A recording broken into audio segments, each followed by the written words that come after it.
وہ کبھی بھی اپنے ایموشنل پر کنٹرول نہیں کر پائے گی، ڈاکٹر اپنے پروفیشنل انداز میں بولے جا رہی تھی، اور ڈاکٹر کی باتیں تو شاہزین پر قیامت کی طرح گزر رہی تھی۔ شاہزین نے مڑ کر دیکھا تو دروازے میں کھڑے قاسم صاحب ان کی ساری باتیں سن چکے تھے۔ اگلے ہی لمحے وہ اپنے دل والی جگہ پر ہاتھ رکھتے ہوئے وہیں دروازے میں گر چکے تھے۔ وہ جلدی سے بھاگ کر ان کی طرف آیا اور جلدی سے انہیں لے کر روم میں ایڈمٹ کیا تھا۔ انہیں ہارٹ اٹیک ہوا تھا۔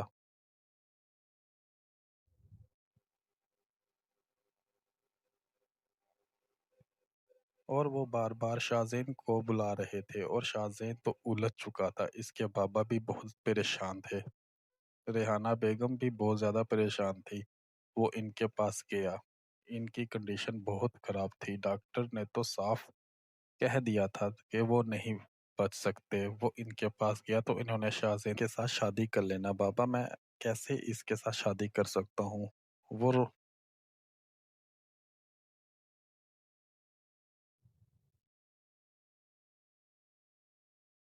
وہ رو دینے کا تھا۔ وہ کہنے لگا، دیکھو جس چیز کی تم نے حامی بھری ہے اسے پیچھے نہیں ہٹ سکتے۔ تم نے ایک مرنے والے شخص کی آخری خواہش پوری کرنی ہے۔ وہ خاموش ہو چکا تھا، کہنے لگا، بابا میں کچھ سوچتا ہوں۔ یہ کہہ کر وہ ہسپتال پہنچا تو سامنے ہی مہوش کو دیکھ کر اسے کچھ ہوا تھا۔ وہ دھیرے دھیرے چلتا ہوا بیڈ تک آیا جس پر مہوش پڑی ہوئی تھی۔ اس کے چہرے کو مسلسل دیکھے جا رہا تھا، بالکل پیلا پیلا چہرہ پڑ چکا تھا، اور اس کی خوبصورتی ہر چیز ماند پڑ چکی تھی۔ وہ معصوم تھی، اور اس کے چہرے پر ابھی بھی معصومیت چھائی ہوئی تھی، لیکن اسے عجیب سا محسوس ہو رہا تھا۔ سامنے ہی اس کی گردن پر اس کے چہرے پر بنے ہوئے نشان دیکھ کر اسے عجیب سا محسوس ہو رہا تھا۔ شاہزین کو اس کا دل ہی نہیں مان رہا تھا کہ اس لڑکی کے ساتھ نکاح کرے۔ وہ اس سے دور جانے کی کوشش کر رہا تھا۔ وہ کیسے اس لڑکی کے ساتھ نکاح کر سکتا ہے؟ وہ تو یہی سوچے جا رہا تھا۔ اس نے اپنے چچا سے وعدہ تو کر لیا تھا، لیکن اب وہ یہ وعدہ نبھانے سے بھاگ رہا تھا۔ اسے سمجھ نہیں آ رہی تھی وہ یہ وعدہ کیسے نبھائے، کیسے اس لڑکی کے ساتھ نکاح کرے۔ تھوڑی ہی دیر بعد اسے ہوش آئی تو شاہزین کو اپنے سامنے بیٹھا دیکھ کر پہلے تو اس نے اپنے ہاتھوں کی طرف دیکھا۔ اپنے سامنے وجود کو دیکھنے کے بعد اگلے ہی لمحے اتنی شدت سے اس کے سینے سے لگ کر چیخنے لگ گئی تھی، کہنے لگی، مجھے ان سے بچا لے، وہ پھر آ جائیں گے۔ آپ پلیز مجھے ان سے بچا لے، مجھے سب سے بچاتے تھے نا۔ اب آپ رات کے وقت میرے پاس آ جاتے تھے نا۔ آپ کہتے تھے نا آپ کے ہوتے ہوئے مجھے کوئی کچھ بھی نہیں کہے گا۔ پھر وہ کیسے یہ سب کچھ میرے ساتھ کر گئے؟ وہ چیخ رہی تھی۔ اس کی چیخیں پورے ہسپتال میں گونج رہی تھی۔ شاہزین اسے خود سے دور کرنے کی کوشش کر رہا تھا۔ اس کے ہاتھ اس کا لمس محسوس کر کے شاہزین کو عجیب سا محسوس ہو رہا تھا۔ اسے کفت سی محسوس ہو رہی تھی۔ اگلے ہی لمحے دھکا دینے والے انداز میں اس نے مہوش کو خود سے دور کیا اور کہنے لگا، خدا کے لیے لڑکی مجھ سے دور رہو۔ آج سے پہلے کبھی اس نے مہوش سے اس انداز میں بات نہیں کی تھی۔ اتنے میں نرس آ چکی تھی۔ اس نے انجیکشن لگائے اور کہنے لگی، سر پلیز ان سے دور رہیں، یہ آپ کو نقصان پہنچانے کی کوشش بھی کر سکتی ہے۔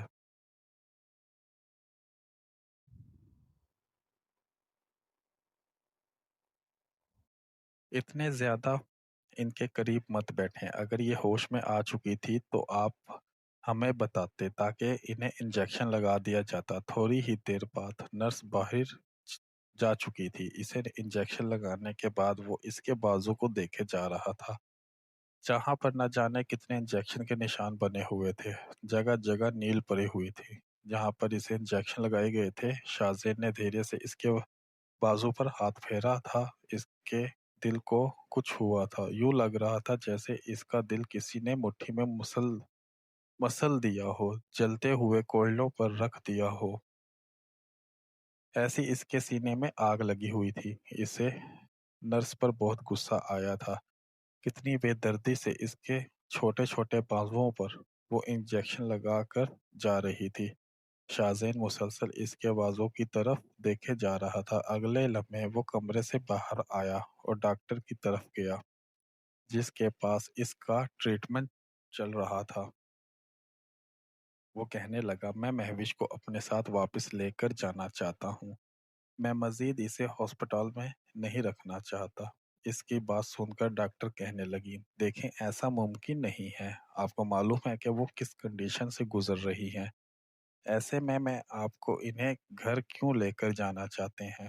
وہ کہنے لگا، دیکھیں جتنا بولا ہے آپ اتنا کریں۔ میں اسے گھر لے کے جانا چاہتا ہوں تو بس لے کر جانا چاہتا ہوں۔ میں مزید یہاں پر اسے نہیں رہنے دینا چاہتا۔ اس کی کنڈیشن تو آپ لوگوں سے ٹھیک ہو نہیں رہی۔ جیسے وہ آئی تھی ویسے ہی تو ہے۔ اب تک اس میں کوئی چینجز نہیں آیا۔ ڈاکٹر کہنے لگی، دیکھیں ہم اپنی پوری کوشش کر رہے ہیں لیکن ان کی کنڈیشن ہی ایسی ہے کہ آپ کو پتہ ہے ان کے ساتھ کیا ہوا ہے۔ ایسے میں لڑکی اتنی آسانی سے سنبھلتی نہیں۔ وہ کہنے لگا، میں اسے لے کر گھر جانا چاہتا ہوں۔ یہ کہہ کر اس نے ڈاکٹر کی مزید کوئی بات نہیں سنی۔ ڈاکٹر اسے سمجھانا چاہتی تھی، یہ اتنا آسان نہیں ہے جتنا اسے لگ رہا ہے، واپس نارمل لائف کی طرف لے کر آنا۔ لیکن ڈاکٹر نے مزید کچھ نہیں کہا اور کہنے لگی، ٹھیک ہے آپ انہیں لے کے جا سکتے ہیں لیکن اتنا میں کہتی ہوں کل کو آپ واپس ہاسپٹل ہی لے کر آئیں گے، اس لیے فضول ہے گھر لے کے جانا۔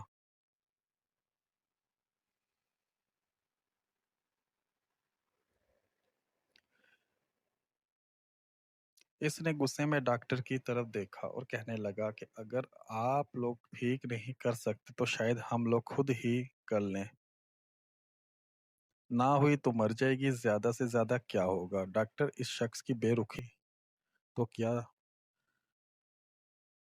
تم اس معصوم بچی کے ساتھ بیہیو کر رہے ہو؟ ایسا بیہیو رکھنے سے کیا وہ ٹھیک ہو جائے گی؟ وہ کہنے لگا، بابا مجھے نہیں پتا، بس کل نکاح کی تیاری کریں۔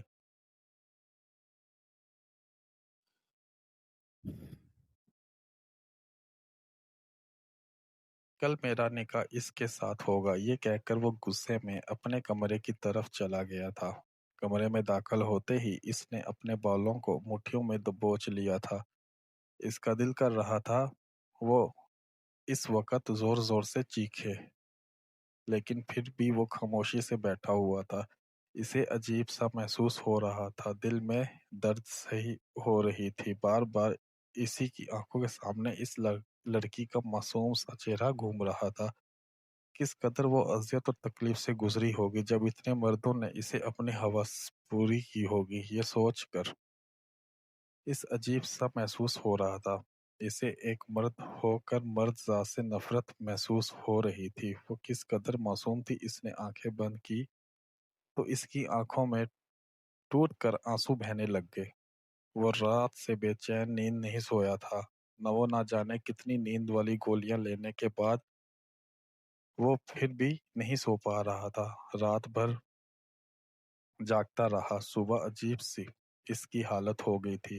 سر بھاری ہو رہا تھا۔ نیند کی گولیاں کھانے کی وجہ سے نیند تو نہیں آئی تھی لیکن سر میں درد ہونے لگ گیا تھا۔ اگلے دن اس کا نکاح ہوا۔ نکاح کے بعد دلہن کے روپ میں اس کو سجا سنوار کر اس کے کمرے میں بٹھایا گیا تھا اور وہ تو بالکل گویا اس کی حالت میں آ چکی تھی۔ جب سے اس نے یہ سنا تھا کہ اس کا باپ مر چکا ہے، وہ اپنے باپ کی موت کی خبر سن کر روتی سسکتی رہی تھی، لیکن اب خاموشی سے دلہن کے روپ میں شاہزین کے کمرے میں بیٹھی ہوئی تھی۔ تھوڑی ہی دیر بعد شاہزین کمرے میں داخل ہوا اور اس کے سامنے آ کر بیٹھ گیا۔ اس کا گھونگھٹ اٹھایا اور مسلسل اس کے چہرے کی طرف دیکھے جا رہا تھا جہاں دنیا جہاں کی معصومیت سجائے وہ عروسی لباس میں تھی۔ چہرے پر میک اپ تھا۔ اگلے ہی لمحے اس نے ہاتھ بڑھایا اور اس کے ہونٹوں کو صاف کرتے ہوئے کہنے لگا، تمہیں کیا لگتا ہے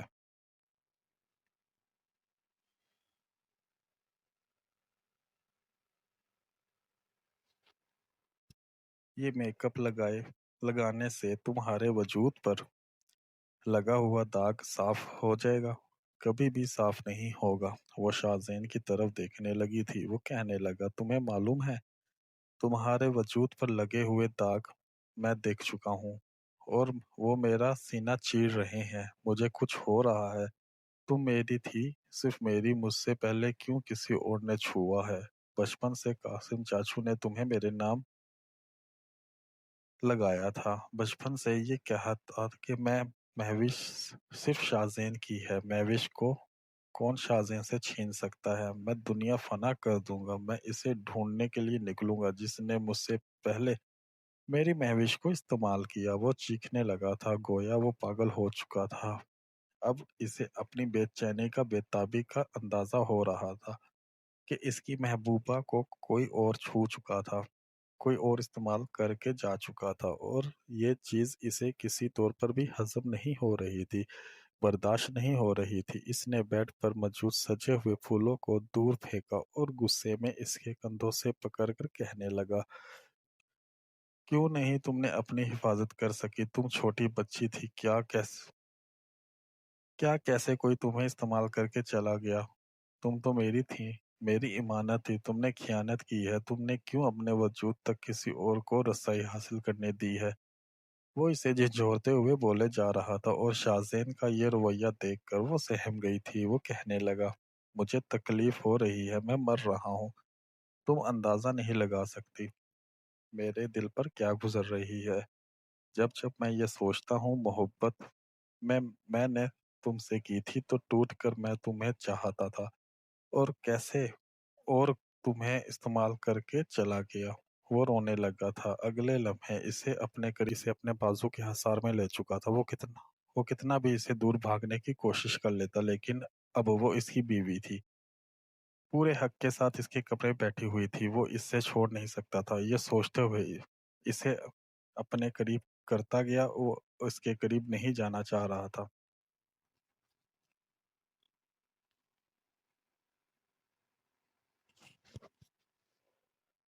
نہ جانے کیوں اسے نفرت محسوس ہو رہی تھی اس کے وجود سے، لیکن اس کے وجود بھی اسے یہ احساس دلانا چاہتا تھا کہ وہ اس کی بیوی ہے، اسے اپنی بیوی بنا کے ہی رکھنا چاہتا۔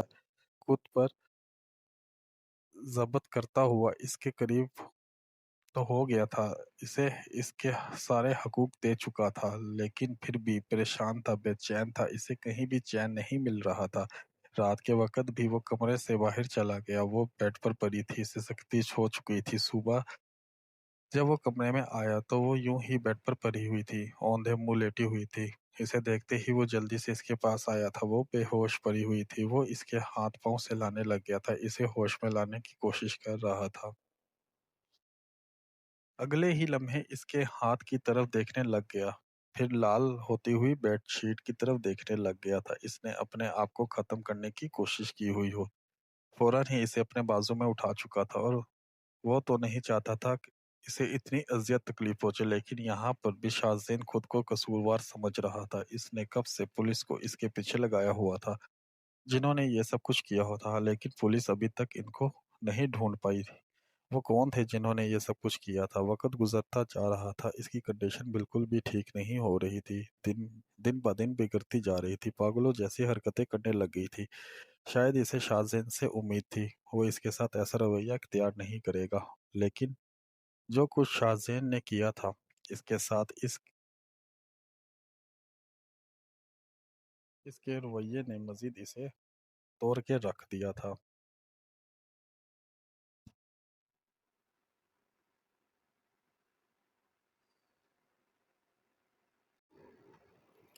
اعظم صاحب کہنے لگے، دیکھ لو جیسا رویہ تم نے اس کے ساتھ رکھا ہوا تھا، اس نے پہلے سے زیادہ اس کی حالت بگاڑ دی ہے۔ دیکھا ہے وہ کس کنڈیشن سے گزر رہی ہے، کس حال سے گزر رہی ہے۔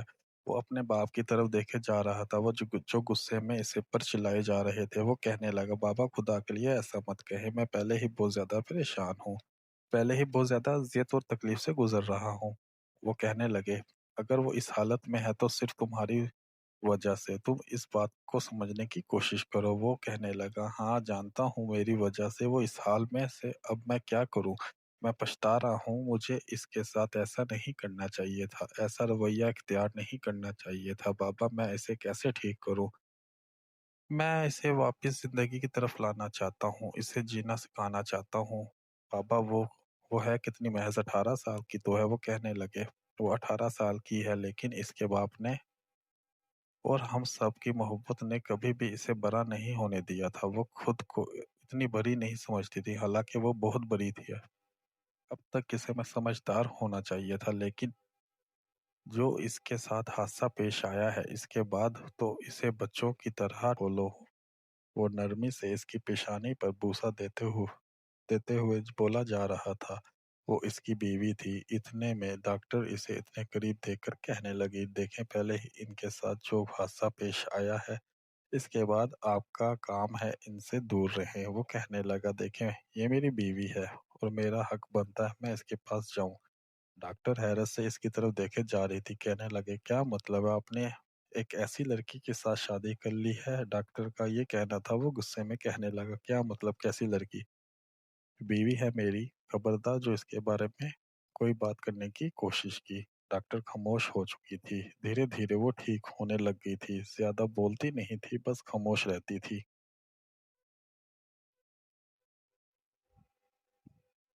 اور انہی دنوں اسے معلوم ہوا کہ وہ ماں بننے والی ہے۔ یہ خبر سن کر اس نے کوئی خاص ری ایکشن نہیں دیا، بلکہ خاموش رہتی تھی۔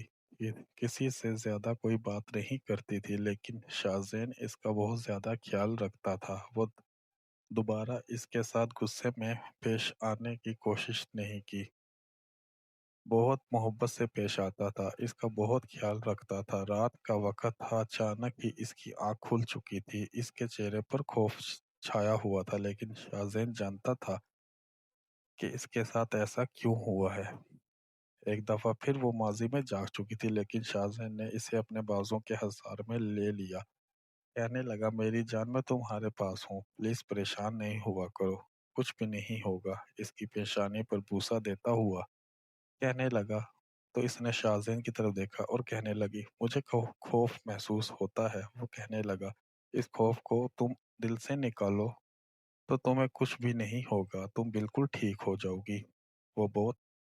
وہ بہت محبت سے اس کے بالوں میں ہاتھ پھیرتا ہوا بولے جا رہا تھا۔ اس کے سینے میں منہ چھپائے کہنے لگی، میں کچھ بھی نہیں بھول پاتی شاہزین، مجھے کچھ ہوتا ہے، میرا دل بند ہونے لگ جاتا ہے، وہ لمحے سب کچھ میری آنکھوں کے سامنے گھومنے لگ جاتے ہیں، پتہ نہیں مجھے عجیب سا محسوس ہوتا ہے، میں کیا کروں، میں کچھ بھی نہیں بھول پاتی۔ وہ روتے ہوئے بولے جا رہی تھی۔ شاہزین کہنے لگا،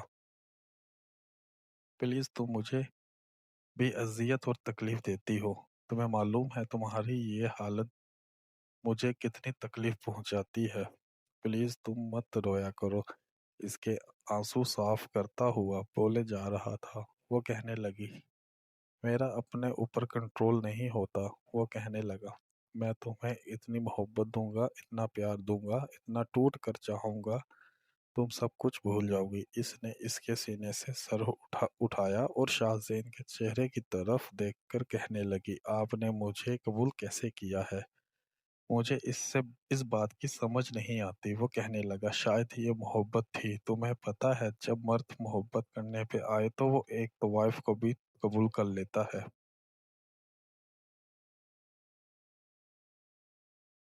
وہ کسی بھی عورت کو قبول کر لیتا ہے، پھر میں تمہیں کیسے قبول نہ کرتا؟ تمہاری تو اس سب میں کوئی غلطی نہیں تھی، کوئی قصور نہیں تھا، میں تو تمہیں ٹوٹ کر چاہتا تھا، بچپن سے چاہتا تھا۔ تمہیں پتہ ہے قاسم چاچو مجھے کہتے تھے کہ میری بیٹی تمہارے ساتھ اچھی لگے گی تو میری بیٹی کے ساتھ شادی کرنا۔ تمہیں پتہ ہے آخری دفعہ قاسم چاچو کو کتنا خوف محسوس ہوتا تھا۔ میں ان کی بیٹی کے ساتھ شادی نہیں کروں گا، بس مجھے یہ تکلیف پہنچتی تھی کہ کیوں تمہیں کسی اور نے چھوا، کیوں کسی نے تمہیں تکلیف پہنچائی۔ مجھے اس سب نے بہت تکلیف پہنچائی تھی، میں کیا کروں، میرا اپنے اوپر بس نہیں چلتا، جس کی وجہ سے جانے انجانے میں تمہیں بھی تکلیف دے بیٹھا۔ وہ کہنے لگی، نہیں دوبارہ میں کچھ بھی نہیں کہوں گی، آپ بھی مجھے کچھ مت کہیے گا۔ یہ کہہ کر وہ سکون سے آنکھیں بند کر کے وہ کہہ کر وہ سکون سے آنکھیں بند کر چکی تھی اور اللہ نے اسے خوبصورت سے بیٹے سے نوازا تھا، جس کے بعد آہستہ آہستہ وہ نارمل زندگی کی طرف آنے لگ گئی تھی۔ شاید یہ شاہزین کی محبت تھی جو اسے نارمل زندگی کی طرف لے آئی تھی، ورنہ تو اسے یہی لگتا تھا وہ کبھی زندگی کی طرف نہیں آئے گی، مر جائے گی اذیت اور تکلیف سہتے سہتے، لیکن ایک مرد کی محبت اور عورت کو اذیت اور تکلیف سے نکال سکتی